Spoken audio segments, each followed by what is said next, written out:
to the next installment of the Eyeota audience sessions. I'm Kristina Prokop, co-founder and CEO. And today I'm very excited to have with me Michael Gorman from ShareThis. He is a leader in building innovative data businesses, and his skill sets and experience span sales and product development, partnerships, marketing, finance, and professional services. So he really has a wealth of background and information to feed into our conversation today as we explore the data landscape. So welcome, Michael. Great to have you here. It's great to be here. Looking forward to it. So why don't you start off by just telling us a little bit about ShareThis and the role that you play in the data landscape? Sure.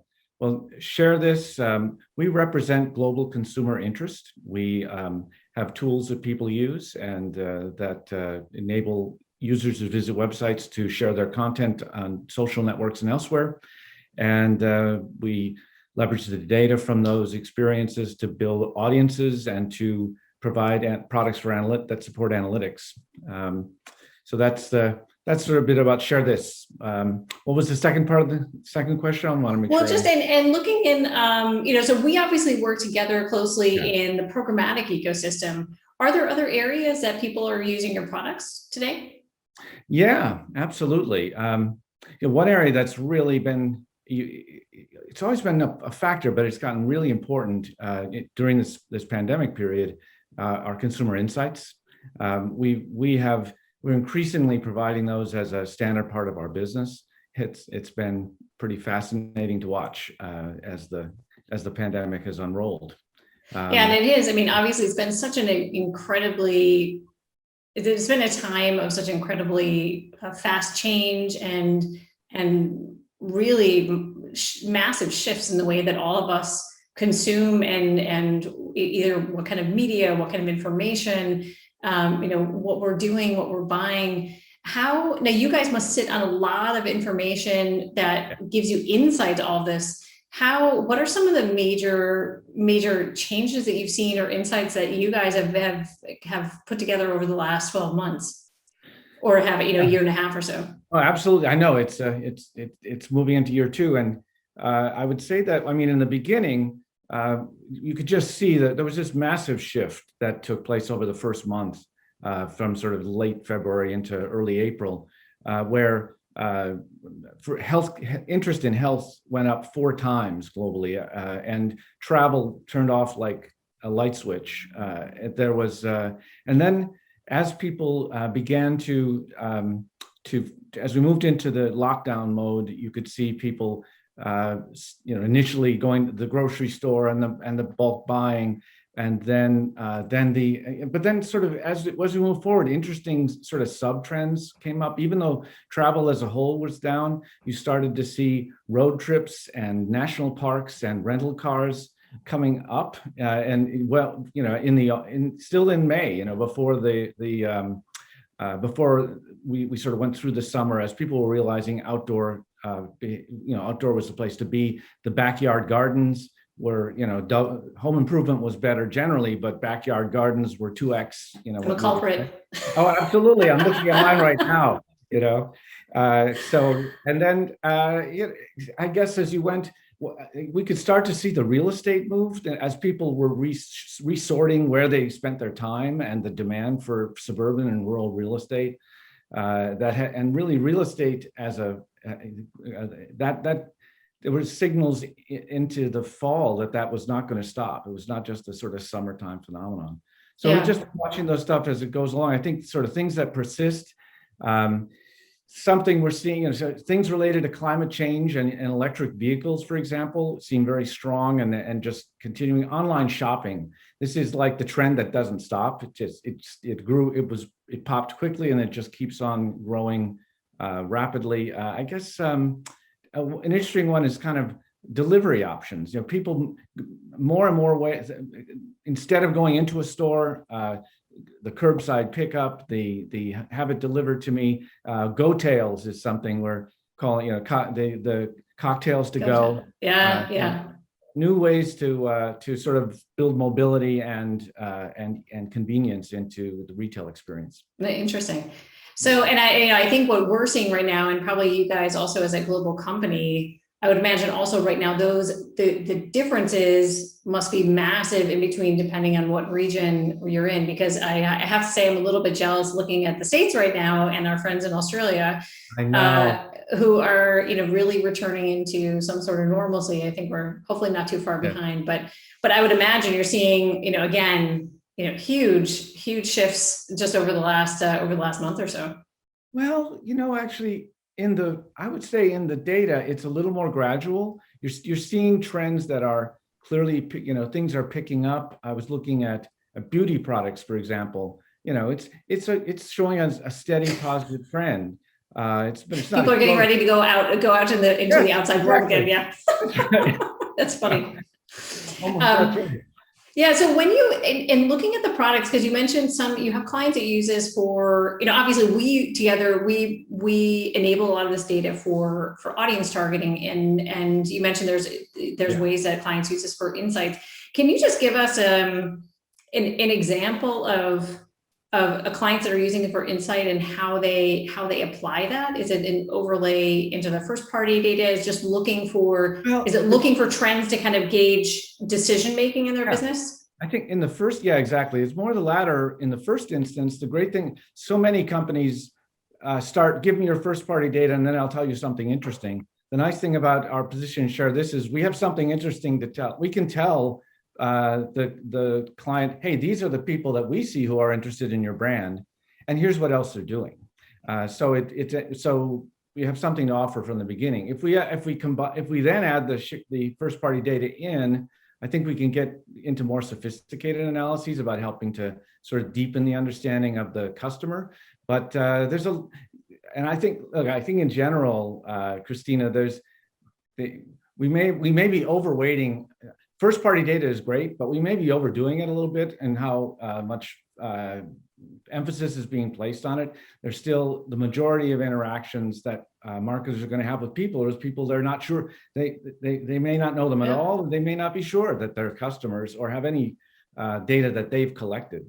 No, absolutely. And I think, as this, and I think it's always one of those things is, the industry always has a tendency to move into the area that's hyped and forget about, this is all about, everything we do is about thoughtful, holistic strategies. No one company is going to put all their eggs in the first party data basket, only in external data partnerships or only in certain channels. But I think what we see right now is it definitely is a time where there is a lot of focus on the first party data because a lot of companies are still trying to reach that level of maturity where they understand all these moving parts. And we do find, I'm sure you guys do, we spend a lot of time helping educate and helping understand how all these different moving parts can be applied to get the best outcome.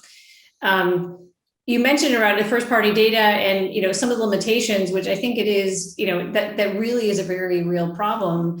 Obviously, which gets amplified with the problems with coming with being able to map those identities and map those to targetable profiles in the ecosystem.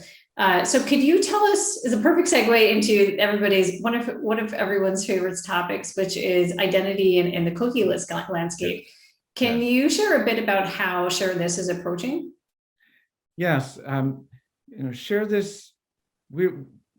As a company, we have a lot of scale and there are a lot of interactions with consumers because of our presence on page. So we've always played a kind of a secondary or a supporting role in the whole identity system.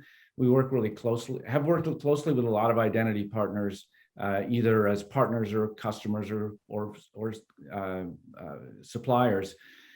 Because to keep an identity system current, you need to have a lot of interactions with consumers, or at least have access to them. So we have developed a solution we're calling the Atlas Global ID, so that we can sort of bridge on those existing relationships and modify our identity, our way of keeping track of users, so as to not rely on the third-party cookie anymore, but still preserve the ability to deliver insights about users going forward. And I think it's sort of consistent with other approaches. You've talked about identity agnostic. We'll be integrated with all the major providers of universal ID solutions, and we'll make it. Our goal is just to give our clients a set of choices so that they can find one that works best for them, in the new world. I mean, I think it's absolutely, as you mentioned, we also see it in a similar way that, particularly as a data company, being agnostic is the only way you can really continue to service your customers and partners the way that you want to, because some data suppliers or connections will be using one form of ID, DSPs maybe choosing multiple different IDs.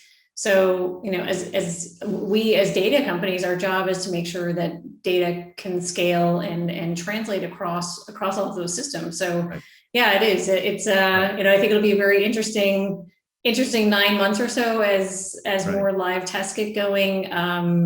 Because I don't know where you guys are, but it's very. We have a lot of test environments live, but in terms of budgets moving over to like live testing environments is also not, unfortunately not really there yet, but I'm assuming this is going to pick up quite heavily over the next couple months. Yeah, I think we're in a phase where everyone is getting their internal act together, and then we're starting to share the products that are as they become ready for the testing phase. So yeah, we're right in the middle of that mix ourselves.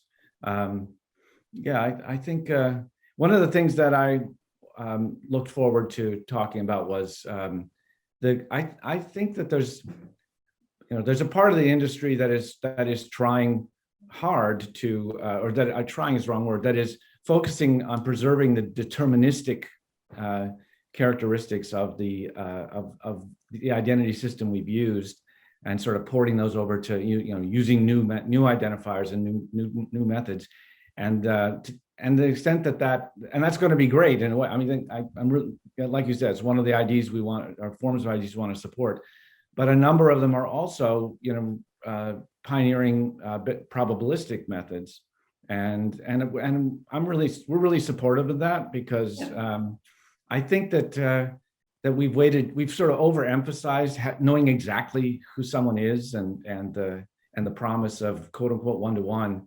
And in fact, I think most of the time, as marketers, we're really dealing with groups of people. It's you don't really want to know the marginal value of actually customizing a message or a communication precisely to a human being.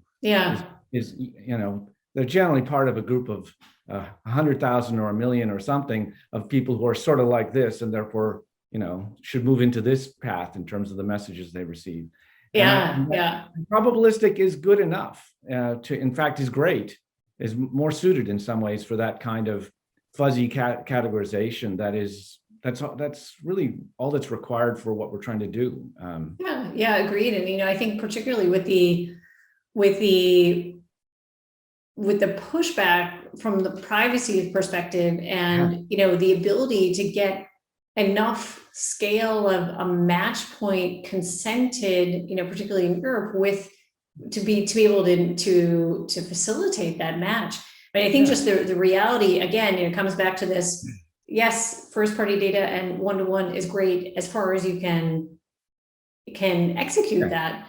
But what do you do with the rest? I mean, you can't, again, we can't, it will not be possible to build entire strategies off of that identifier or run our entire ecosystem on a hashed email.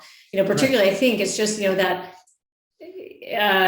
my frustration is similar in that the entire world seems to be pushing towards more and more consumer friendly methodologies, whereas a hashed email approach that is at the forefront right now and getting pushed very hard is moving in exactly the opposite direction. So I also very firmly believe from my perspective, it's really going to be about that balance in between, whatever you can do in a privacy compliant way and consumer friendly way based on identity is great, but how do you power the rest of your decisioning? I think I think probabilistic will play a very, very big role in that. Yeah. Yeah. Two things on that. I mean, our approach, our product is based on having a very broad sample, but fairly shallow sample of global behavior.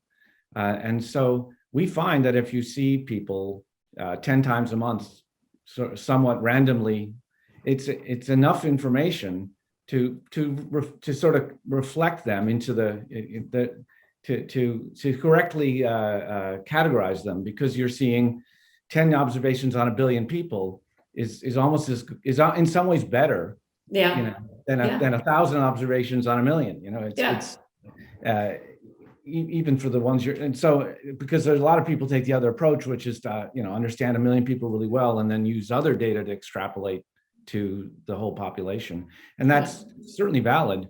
But anyway, I think that the probabilistic methods are important, and likely. And the other thing I was going to say was that I think we may get a chance to see a kind of an A/B test, because it feels that the United States is kind of gravitating towards one approach that's trying to preserve as much as possible of the values of being able to provide precise measurement.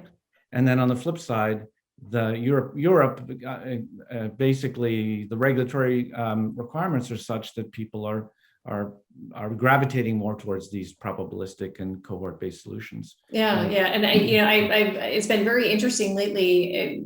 You probably know we have a cohort-based onboarding product in market, and it is what we've been hearing more and more often from brands now is that they actually they're not allowed to use their CRM data for onboarding and for targeting.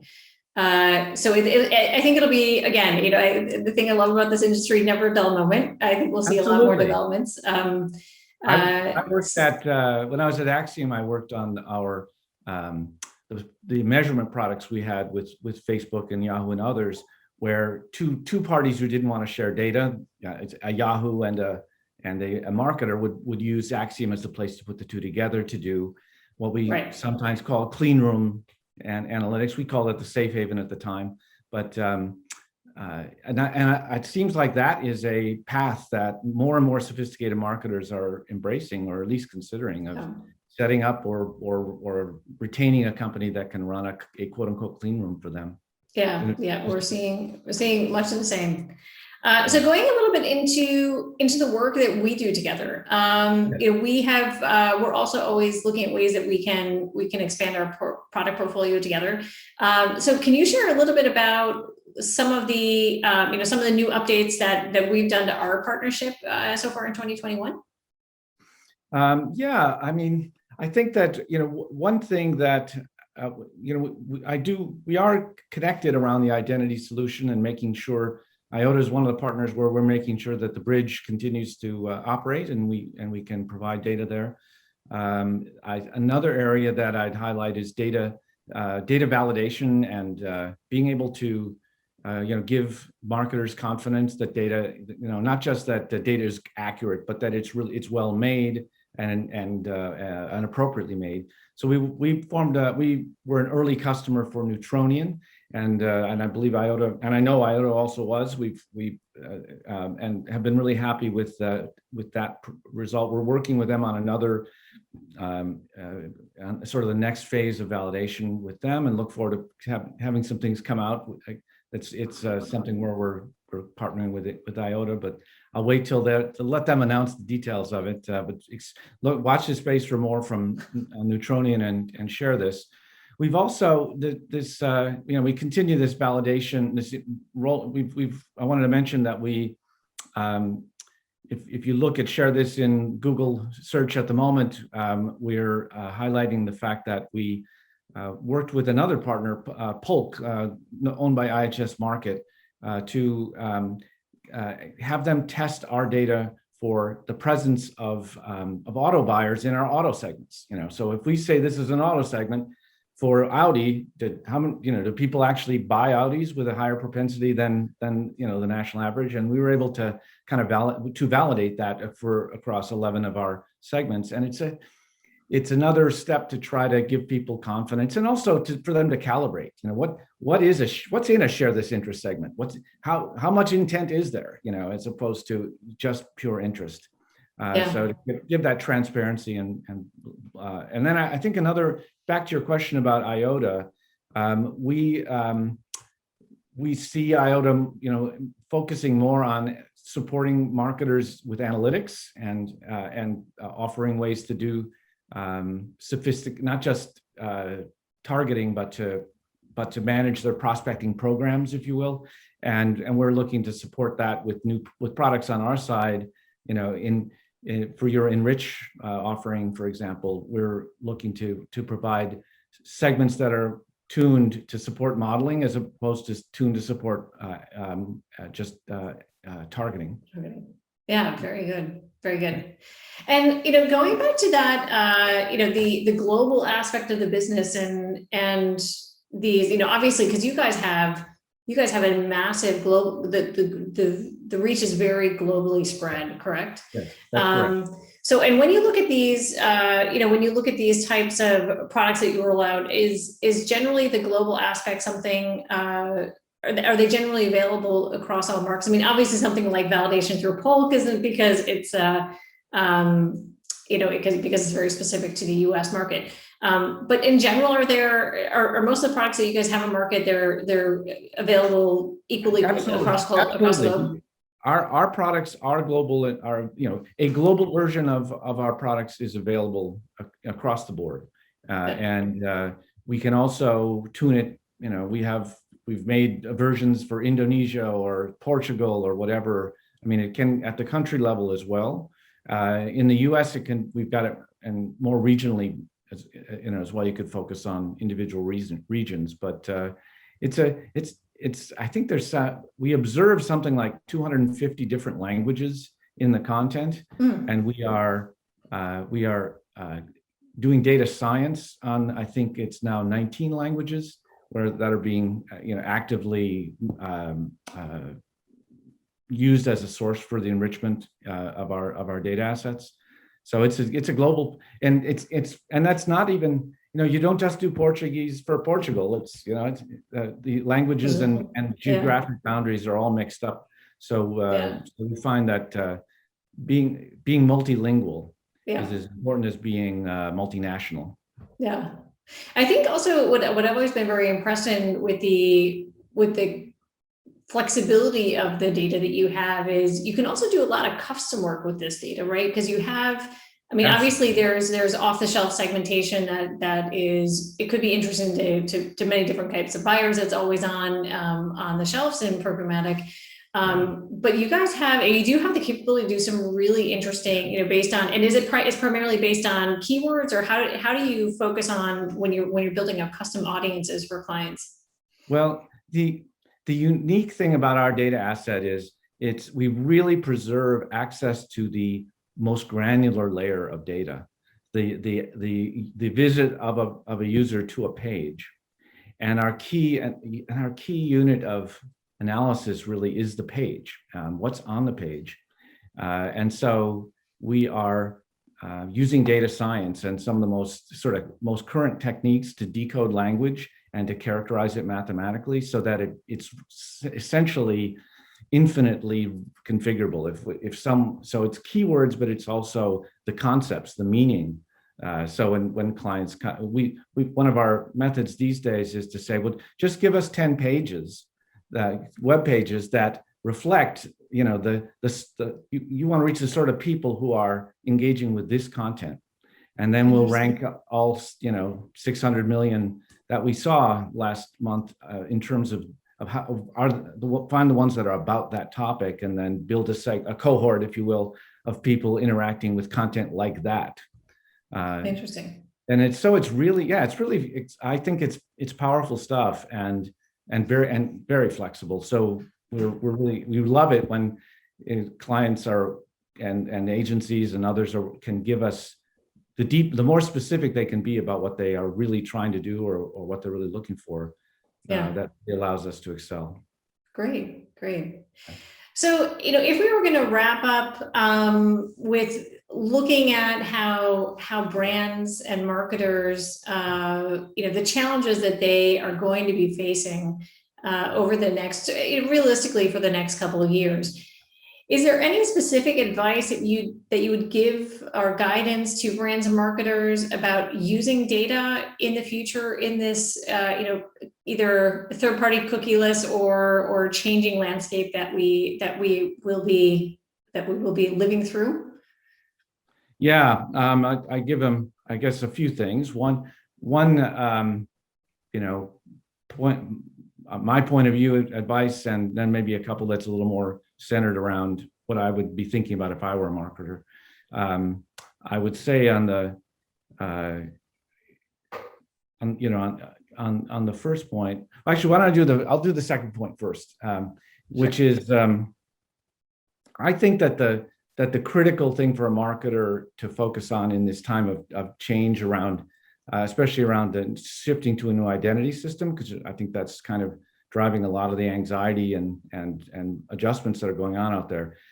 I would focus on measurement first, because I think if you know how you're going to measure, and you sort of work through the challenges of what is going to constitute success, you can then, once you're clear on that, you can work your way back and go to all the key suppliers and vendors and partners you have to say, well, this is what I'm going to do. How can you accommodate that? And then I do think that the marketing industry as a whole is shifted. It's not quite as fast as we shifted as the world shifted with the onset of the pandemic, but very rapidly, all the companies in this industry are moving to a different mode of performance. Everyone has a solution, and as a marketer, you probably find that 80% of your existing suppliers are able to adapt and make them and provide comparable or even superior service, depending on how they mesh with your choice of measurement. And then I think the other thing that's anytime that change happens, it's exciting because new solutions are going to pop up.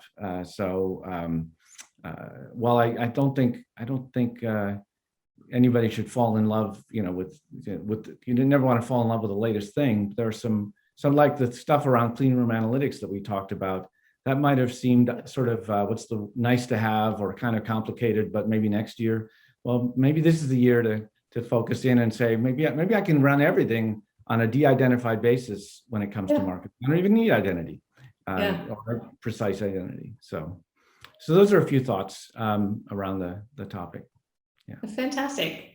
Thanks, Michael. So this our time for the audience session is slowly coming to an end. But I'd like to just say thank you so much for taking the time today to exchange on the industry and the data ecosystem and tell us a bit more about ShareThis and the exciting things that you're up to.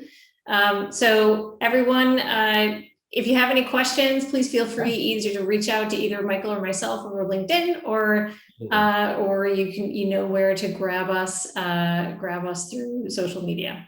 So thank you, everyone. And Michael, thanks for joining us. We'll talk soon. My pleasure, Kristina. Thank you.